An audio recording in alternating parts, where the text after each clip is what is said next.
আসসালামু আলাইকুম। হাসান খালেদ, সভাপতি, বাংলাদেশ তৃণমূল পার্টি, আপনাদের সাথে।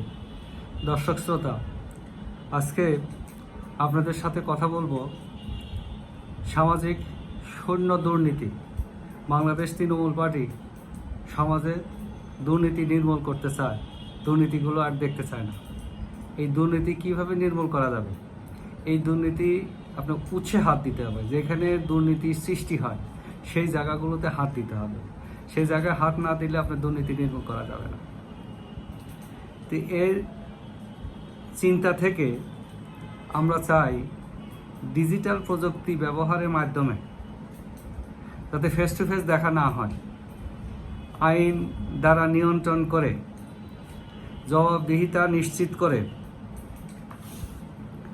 সামাজিক নিরীক্ষা ব্যবস্থা করে। সামাজিক নিরীক্ষা এটা ব্যাপক ব্যাপার। এই বিষয়টা আমাদের আরেকটা ভিডিওতে বিস্তারিত আমরা আলোচনা করব যে সামাজিক নিরীক্ষাটা কি এবং এই সামাজিক নিরীক্ষা ব্যবস্থাটা কিভাবে কার্যকর করা যাবে।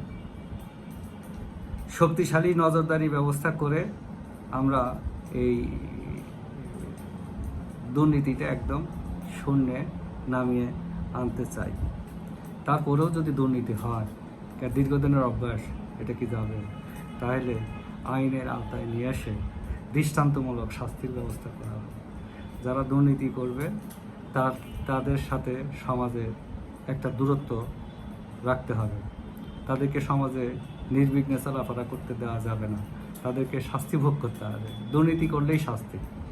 দুর্নীতি তো মানে ক্রিমিনাল অফেন্স। তো ক্রিমিনাল অফেন্স যাতে শাস্তির বাইরে না থাকে। ক্রিমিনাল অফেন্সে কোনো সমঝোতা করা যাবে না। ক্রিমিনাল অফেন্স এটা রাষ্ট্র দায়িত্ব নিয়ে এটা বিচার করবে।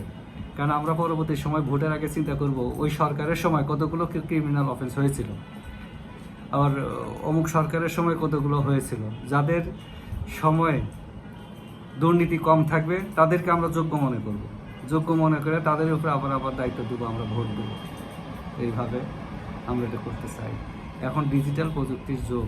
এই যুগে দুর্নীতি করা একটা কঠিন ব্যাপার, কিন্তু আমরা তো হাত দিই না। যেমন ধরেন যে এই যে কোনো সরকারি কোনো ক্রয় বা কোনো বিল্ডিং তোলা এই ইত্যাদি কাজে যে দুর্নীতিগুলো হয়, এটা দুর্নীতি কিন্তু আপনি এক নেকেই হয়। বাজেট যখন প্রণয়ন করে তখনই হয়। 100 টাকার জিনিস 200 টাকা 300 টাকা ধার্য করে, এই পরেগুলো হয়। আমরা যদি ওইখানেই হাত দিই, থার্ড পার্টি ইনকোয়ারি যদি অডিট যদি ওইখানেই রাখি যে বাজেটটা ঠিক হলো কিনা, তাহলে কিন্তু দুর্নীতি হ্রাস পেয়ে যাবে। এই হলো এই চিন্তা থেকে আমরা নিশ্চিত, বাংলাদেশ তৃণমূল পার্টি নিশ্চিত যে দুর্নীতি নির্মূল করা সম্ভব, শুধু সদিচ্ছা এবং টেকনোলজির ব্যবহার। ছোট একটা উদাহরণ আপনাকে দেই এখানে। ধরেন আমি মামলাটা যদি অনলাইনে করতে পারি, তাহলে সেরেস্তারে তো বা পেশকারে তো আমার টাকা দেওয়া দরকার নেই।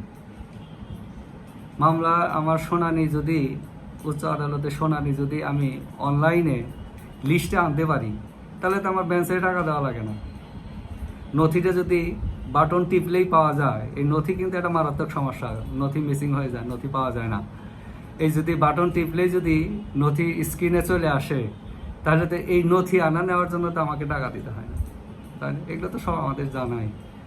অথচ আমরা কিন্তু এটাতে পিছিয়ে আছি। মামলা অনলাইনে রুজু করা যায় না, মামলা লিস্টে অনলাইনে আনা যায় না, নথি খুঁজে পাওয়া যায় না। এটা একটা এক্সাম্পল দিলাম। এই বিষয়গুলো নিয়ে আমরা আরও আলোচনা করব আর কি। তো কাজেই দুর্নীতি নির্মূল করা সম্ভব, সেটা ডিজিটাল প্রযুক্তির মাধ্যমে। আপনারা সবাই নিশ্চিত থাকুন এবং বাংলাদেশ তৃণমূল পার্টি সুযোগ পেলেই এই কাজটা করবে। হয়তো অন্য সরকারও করতে বাধ্য হবে, কারণ ডিজিটালের যে অগ্রযাত্রা তাতে অন্য সরকারও করতে বাধ্য হবে। তবে একটা জিনিস আমাদের নাগরিকদেরকে, সরকারকে প্রেসারে রাখতে হবে যে তুমি উৎসে হাত দাও, দুর্নীতির উৎসে হাত দাও। মাঝখানে হাত দিয়ে দুর্নীতি দূর হবে না। আর একজনকে একটা দায়িত্ব দাও, একাধিক দায়িত্ব দিও না, তাহলে সে খুব পাওয়ারফুল হয়ে যাবে। এই সমস্ত কিছু আছে যেগুলো আমরা বিস্তারিত আলোচনা করব দফাওয়ারি। সবাই ভালো থাকেন, নিরাপদ থাকেন, বাংলাদেশ তৃণমূল পার্টির সাথেই থাকেন। আপনাদের সবাইকে ধন্যবাদ।